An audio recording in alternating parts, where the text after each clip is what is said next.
हजारों सवाल हैं आपके अंदर जो आप नीट एस्पिरेंट हैं कि यार अब जो समय बचा है उसमें कैसे हो पाएगा, और अगर हो पाएगा तो करना कैसे है, क्या एग्जैक्टली करना है, क्या नहीं करना है। जो पुराने बचे हुए चैप्टर हैं उनको रिवाइज करना होता है कि नहीं करना होता, एग्जैक्टली करना क्या है सब बताता हूं गॉड लेवल स्ट्रैटेजी के अंदर। मेरा नाम है गौरव गुप्ता और मेरे को 12 साल से ज्यादा हो चुके हैं नीट और जेई के एस्पिरेंट्स को गाइड करते हुए, और बहुत सारे बच्चों को मेडिकल कॉलेजेस IITs में भेजा है, एम्स में भेजा हुआ है।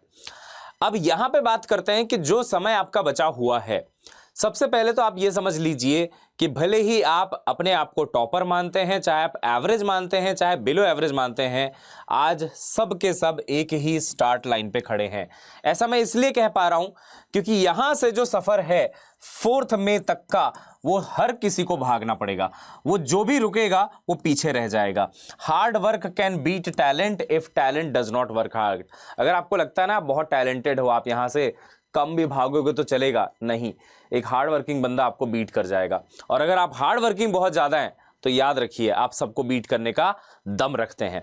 आइए इस सेशन की शुरुआत करते हैं। सबसे पहले बेटा मैं आपको बता दूं कि इस समय आपको जिस चीज की सबसे ज्यादा जरूरत है वो है प्लानिंग। आप अगर प्लान करके नहीं चलोगे तो आप गड़बड़ कर जाओगे। प्लान में क्या क्या होना चाहिए? एक अच्छे प्लान में सबसे पहले यह डिसाइड होना चाहिए कि अगर मुझे अभी भी लेक्चर्स देखने हैं तो लेक्चर्स को मैं किस टाइम पे देख रहा हूं। लेक्चर्स देखने के बाद मैं क्या कर रहा हूं पूरे दिन में। अब देखिए, हो सकता है कई बार लेक्चर सिर्फ फर्स्ट हाफ में हो, कई बार हो सकता है फर्स्ट हाफ और सेकंड हाफ में भी हो, और बीच में आपको खाली समय मिले। तो वो खाली समय आपको ढूंढना आपकी कला है, वो आप जानते ज्यादा अच्छे से हैं कि हर बच्चा कब खाली है उसको पता है। कितना खाली समय मुझे निकालना है? 6 घंटे आपको निकालने हैं। 6 आवर आपको निकालने हैं every day at any cost. इससे ज्यादा निकल गया और अच्छी बात है। 6 घंटे अगर निकाल पा रहे हो, उसको 2-2 घंटे के 3 स्लॉट में आपको बेटा डिवाइड कर देना है। ये 2 वो स्लॉट्स हैं जिनमें आप रनिंग चैप्टर्स को खत्म कर रहे होंगे। रनिंग चैप्टर्स मतलब आप जहां कहीं से भी पढ़ते हैं, मान लीजिए आप यहीं से हमारा यूट्यूब सीरीज फॉलो कर रहे हैं, या फिर आप सफलता बैच में, किसी और बैच में, ऑल स्टार बैच में हैं, तो जो भी चैप्टर आपके चल रहे हैं उनको आप यहां पे 2 स्लॉट में खत्म करेंगे। सर 2 स्लॉट में तो दो ही सब्जेक्ट हो पाएगा, बाकी 2 सब्जेक्ट का क्या, मैं बताता हूं, और तीसरे स्लॉट पे भी आता हूं। आपको क्या करना है, Monday, Tuesday, Wednesday, Thursday, Friday, Saturday को ऐसे डिवाइड करना है कि मान लीजिए मंडे को आप एक स्लॉट में, पहले स्लॉट में 2 घंटे में केमिस्ट्री पढ़ते हैं। जो रनिंग चैप्टर चल रहा है उसका आपने लेक्चर नोट्स रिवाइज किया, उस क्लास में कराए गए क्वेश्चंस आपने सारे के सारे करे। उसके बाद जो भी आपका प्रैक्टिस मटेरियल है, जैसे अगर आप अड्डा के किसी भी बैच में पढ़ेंगे तो आपको DPPs मिलती हैं, वो DPPs आपने करी, या फिर टीचर्स ने आपको जो क्वेश्चंस दिए हैं वो आपने करा। ये आपका रिवीजन का तरीका होना चाहिए रनिंग चैप्टर्स के लिए। तो जो भी रनिंग चैप्टर है केमिस्ट्री का वो आप कर रहे हो स्लॉट 1 में, लेट से मंडे को, और मंडे को ही सेकंड स्लॉट में आप लेट से बॉटनी कर रहे हो, तो अगले दिन आप ये दोनों सब्जेक्ट नहीं करोगे, आप फिजिक्स और जूलॉजी करोगे। ऐसे आप डिवाइड करिए ताकि एक दिन में आपको चारों सब्जेक्ट नहीं पढ़ने पड़ रहे हैं, सिर्फ 2 पढ़ने पड़ रहे हैं, तो आप आराम से इसको भी 2 घंटे दे पाओगे, इसको भी 2 घंटे दे पाओगे। अब ये स्लॉट 1 ढूंढना वो आपके ऊपर डिपेंड करता है। हो सकता है पहला स्लॉट कोई 4 से 6 का ढूंढ ले और दूसरा 6:15 से 8:15, बेस्ट है, बहुत बढ़िया है, जबरदस्त है। हो सकता है कोई कहे नहीं सर मेरा स्लॉट तो मॉर्निंग का है, तो आप मॉर्निंग में रखिए। कोई बोलेगा नहीं सर मैं तो दोपहर 1 से 3 पढ़ूंगा, आप 1 से 3 पढ़िए। लेकिन आपको 6 घंटे निकालने हैं सेल्फ स्टडी के लिए अपार्ट फ्रॉम लेक्चर्स, ये इंपॉर्टेंट है। 2 घंटा 2 घंटा 2 घंटा। तो क्या समझे, पहले दिन अगर केमिस्ट्री और बॉटनी तो अगले दिन physics zoology, chemistry botany physics zoology, chemistry botany physics zoology. तो वीक में आपने हर चैप्टर को, हर सब्जेक्ट को बेसिकली बराबर बराबर समय दिया। कोई सब्जेक्ट आपसे दुखी नहीं रहेगा, सबकी तैयारी बढ़िया हो जाएगी, क्योंकि मैंने 4 सब्जेक्ट कर दिए तो सबका वेटेज तो बराबर हो गया ना। वरना तुम बोलते हो नहीं सर बायोलॉजी का वेटेज ज्यादा है, तो देखना बायोलॉजी रोज हो भी तो रही है, botany zoology, botany zoology, botany zoology रोज हो रही है। फिजिक्स का वेटेज सर आधा है तो 3 दिन ही तो हो रहा है, और केमिस्ट्री का आधा है तो 3 दिन हो रहा है। तो ऐसे में आपके रनिंग चैप्टर्स तरीके से पूरा का पूरा रिवाइज होता रहेगा। अब आते हैं स्लॉट नंबर 3। ये मोस्टली आपको रात का स्लॉट रखना चाहिए, कोई लेट से 9 से 11 टाइप्स, जिसमें आप एक पुराने चैप्टर को रिवाइज करेंगे। सर पुराने चैप्टर को रिवाइज करने का क्या तरीका है वो भी बताता हूं। आप सबसे पहले वही करेंगे, जो क्लास नोट्स था उसको रिवाइज किया, जो क्लास के क्वेश्चंस थे वो किया। अब जब आप प्रैक्टिस पे आओगे तो जो डीपीपी लगाई थी आपने या जो बुक आपने लगाई थी बेटा, उसमें आपने पक्का क्वेश्चंस मार्क कर रखे होंगे। नहीं किया है तो इस बार मार्क कर लेना। पहले उन मार्क वाले क्वेश्चंस को करो कि ये सर्कल कर रखा है, इसमें कुछ दिक्कत आई थी, उसको पहले करता हूं। ये रेक्टेंगल बना रखा है, शायद ये मेरे से एक बार में हुआ नहीं था, उसको पहले कर लेता हूं। मार्क्ड क्वेश्चंस जो इंपॉर्टेंट ज्यादा हैं या जिनमें गलतियां ज्यादा होती हैं उनको करिए, जिससे आपका रिवीजन फास्ट होगा। जल्दी जल्दी आप चैप्टर्स को खत्म भी कर रहे होंगे और वो क्वेश्चन जो आपसे बनते नहीं थे बनने भी लग जाएंगे।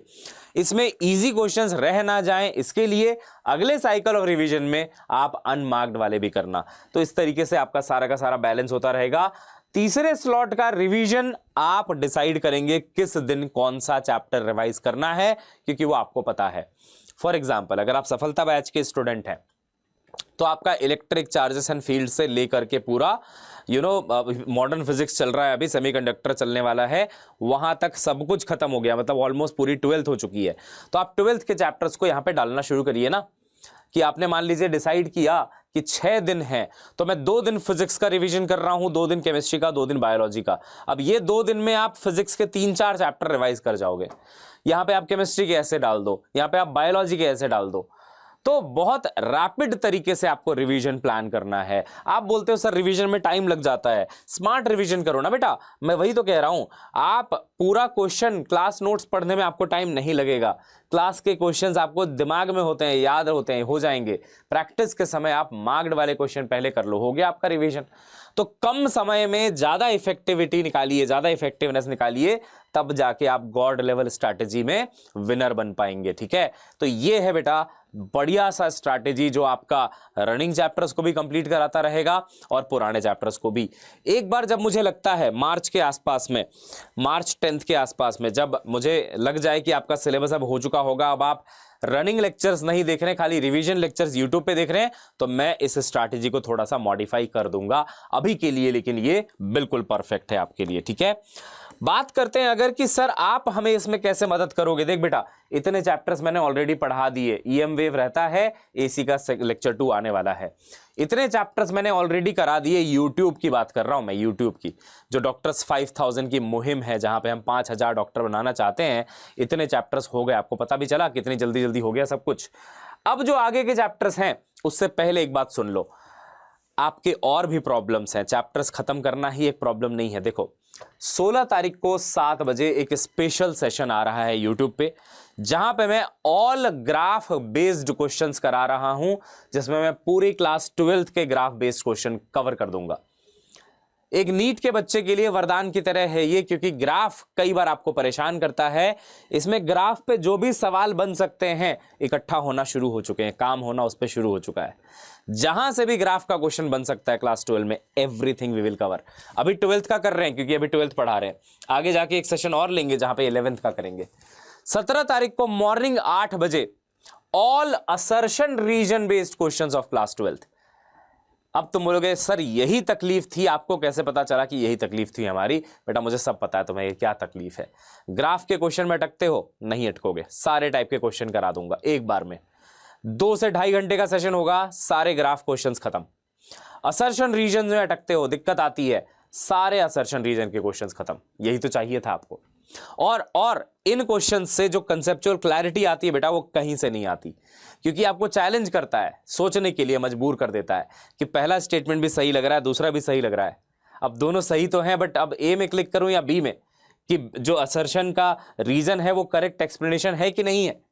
तो वो सब आप चैलेंज करोगे खुद को और आप सीखोगे कि उन क्वेश्चंस को कैसे टैकल किया जाता है। वो टेक्निक्स मैं आपको बता रहा हूं यहां पे, इसलिए सेशन और ज्यादा इंपॉर्टेंट हो जाता है। 16-17 को ये कराने के बाद अब बचता है क्लास 12 का पार्ट 2, जिसको मैं बहुत शानदार तरीके से खत्म करने वाला हूं। देखिए कैसे, YouTube के ऊपर ही बेटा 18 फरवरी को एक सेशन आएगा, ray optics plus wave optics का एक मैराथन। और आपने अभी NCERT इनसाइट्स के अगर सेशन देखे हैं तो आपको पता होगा कि सर कितनी ज्यादा आपको मदद कर पा रहे हैं थ्रू अमेजिंग क्वेश्चंस के थ्रू आपका रिवीजन चल रहा है। कोई एक छोटा सा मैं कंसेप्ट पढ़ाऊं आपको, वो कंसेप्ट आप सीख पाओ नहीं सीख पाओ एक अलग बात है, क्योंकि सिर्फ F बराबर ma से न्यूटन सेकंड लॉ आपको आ गया, ऐसा तो नहीं कह सकते ना कि एक्शन का रिएक्शन होता है तो आपको थर्ड लॉ आ गया। नहीं, उसके आगे उसको अप्लाई करके क्वेश्चन कैसे सॉल्व करना होता है वो इंपॉर्टेंट है। तो वो मैं क्वेश्चन के थ्रू ही आपको बहुत सारी चीजें सिखा देता हूं एनसीईआरटी इनसाइट्स में। उसका भी आप कह लो एक एडवांस्ड लेवल का एक मैराथन होगा यहां पे बेटा। टॉपिक पहले सिखाया जाएगा, पढ़ाया जाएगा, कोई भी दिक्कत होगी उसको दूर किया जाएगा, उसके बाद अमेजिंग क्वेश्चंस जिससे कि वो कंसेप्ट दिमाग में सेट हो जाए, ऐसे तैयारी कराऊंगा बेटा। रे ऑप्टिक्स में बच्चों को बड़ी दिक्कत आती है, क्यों पता है? साइन कन्वेंशन क्लियर नहीं है आपको। साइन कन्वेंशन लेना कैसे है, यू को कब पॉजिटिव लेना है, कब नेगेटिव लेना है, आर किसका पॉजिटिव है किसका नेगेटिव है, किसका फोकल लेंथ पॉजिटिव नेगेटिव, फॉर्मूले में कहां प्लस है कहां माइनस है, इन्हीं में आप उलझे रह जाते हैं तो चैप्टर कहां से अच्छा होगा। मैं आपका ये चैप्टर बेस्ट करवा दूंगा, best of the best, God level का ये चैप्टर आपका हो जाएगा बेटा इस मैराथन के अंदर। 18 तारीख को रे ऑप्टिक्स वेव ऑप्टिक्स, 19 तारीख को पूरा मॉडर्न फिजिक्स एक साथ, छोटे छोटे चैप्टर्स हैं तीनों 1.5 घंटे के चैप्टर हैं, साथ में कराया जाए तो 4 घंटे में सारे हो जाते हैं with question practice. Dual nature, atoms, nuclei. 20 February semiconductors and logic gates. अब जो बच्चे वो हैं जो बोर्ड्स की भी तैयारी कर रहे हैं उनके लिए भी अमृत के समान है ये, क्योंकि आपका 3 दिन में पूरा एनसीईआरटी पार्ट 2 कवर हो जाएगा और 21 तारीख को आपका बोर्ड्स का पेपर है, मचा के आ जाना। और जो नीट के लिए है वो तो आपको करना ही है क्योंकि एनसीईआरटी इनसाइट्स का पार्ट है। और इससे क्या होगा मैं आपको बताता हूं। जब से एग्जामिनेशन का नोटिफिकेशन आ गया, फॉर्म आ गया, तब से आपके मन में वो कुलबुलाहट सी मच गई है कि अब यार 11th भी तो करना है, सर ने 12th यहां तक तो करा ही दिया, मेरे को यहां तक तो हो गया, अब 11th भी तो करना है, जल्दी जल्दी करना है, जल्दी जल्दी करना है। तो बेटा एक बार 12th को कंट्रोल में ले आते हैं फटाफट। 20 तारीख तक, क्या कहते हो, 20 तारीख तक 12th खत्म। उसके बाद 21 तारीख को इनका बोर्ड्स का पेपर है, बोर्ड्स वालों का। 22 तारीख से अपन फिर जुटते हैं और 11th पे लगते हैं फ्रॉम मोशन इन 1D। क्यों भाई, मजा आ जाएगा, जबरदस्त रिवीजन होगा उसका भी, और जो पहली बार भी पढ़ रहा होगा उसको भी पूरा समझ में आएगा।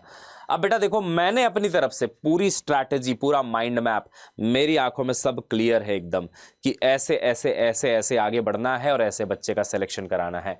आई होप इस सेशन को देख के तुमको भी वो क्लैरिटी आई होगी कि कैसे सर हमें सब कुछ खत्म कराने वाले हैं।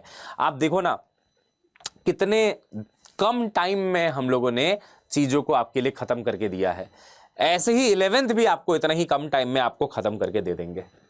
बस उसके बाद आपको प्रैक्टिस पे प्रैक्टिस करवाएंगे और आपको सिलेक्शन तक बेटा लेके जाएंगे। लेकिन इंपॉर्टेंट क्या है पता है, इंपॉर्टेंट है सेल्फ स्टडी। ये भी बहुत इंपॉर्टेंट है बेटा। ये जो मैंने आपको 3 स्लॉट बताए ये लेक्चर के अलावा है। लेक्चर तो आप देख रहे हो, ये 6 घंटे आपको लेक्चर्स देखने के अलावा निकालने हैं। 12 से 14 घंटे का एफर्ट लगेगा, दर्द होगा, पेन होगा, बट ये सब कुछ वर्थ होगा जिस दिन आप मेडिकल कॉलेज के अंदर अपना पहला कदम रखेंगे। गवर्नमेंट मेडिकल कॉलेज के अंदर आप जैसे ही अपना पहला कदम रखेंगे, आपका सारा ये पेन प्लेजर में बदल जाएगा और आप बोलेंगे सब कुछ वर्थ था। तो बेटा बहुत मेहनत करो, जी तोड़ मेहनत करो। आप मेहनत के लिए मेरी मिसाल ले लेना। मेरी तबीयत अभी इतनी खराब है कि मेरे को आज डॉक्टर ने बेड रेस्ट के लिए बोल दिया है। उन्होंने बोल दिया कि आप अगर अब बेड रेस्ट नहीं लोगे, अगर आप अब आराम नहीं करोगे, आपकी तबीयत बहुत ज़्यादा खराब हो जाएगी। बट उस हाल में भी मैं आया ताकि मैं आपको बता सकूं कि मैं खड़ा हूं आपके लिए और हेल्प करने के लिए आगे भी रेडी हूं। अभी मैं बेटा 1-2 दिन के लिए थोड़ा सा इनएक्टिव होऊंगा, बट क्योंकि हेल्थ की वजह से, बट वापस आते ही मचा दूंगा। और जब मैं मचाने के लिए तैयार हूं, जब मैं सब कुछ करने के लिए तैयार हूं आपके लिए, तो बेटा एग्जाम आपका है, करियर आपका है, लाइफ आपकी है, अपना लाइफ आपको बनानी है। आप सोचिए कि आपको कितना ज़्यादा सिंसियर होना चाहिए, आपको कितना ज़्यादा एफर्ट मारना चाहिए। इस वीडियो के कमेंट में जरूर बताइएगा कि ये गॉड लेवल स्ट्रैटेजी कैसी लगी है। मिलते हैं नेक्स्ट क्लास में। आज आप 3 स्लॉट अपने जरूर डिसाइड कर लेना, कौन कौन से 3 स्लॉट हैं आपके सेल्फ स्टडी के, 2 रनिंग चैप्टर के लिए, 1 रिवीजन के लिए, और हो सके तो मुझे कमेंट में जरूर बताना कि आपके वो 3 स्लॉट कौन से हैं। ठीक है, मैं आपके कमेंट देखता हूँ, रिप्लाई भले ही ना कर पाऊँ, कई बार लाइक करता हूँ, देखता हूँ, पढ़ता रहता हूँ, कर दीजिएगा। मचाते हैं बच्चों मिलके और नीट 2025 में सिलेक्शन लेते हैं। तब तक के लिए bye bye, have a nice day, see you soon, good bye.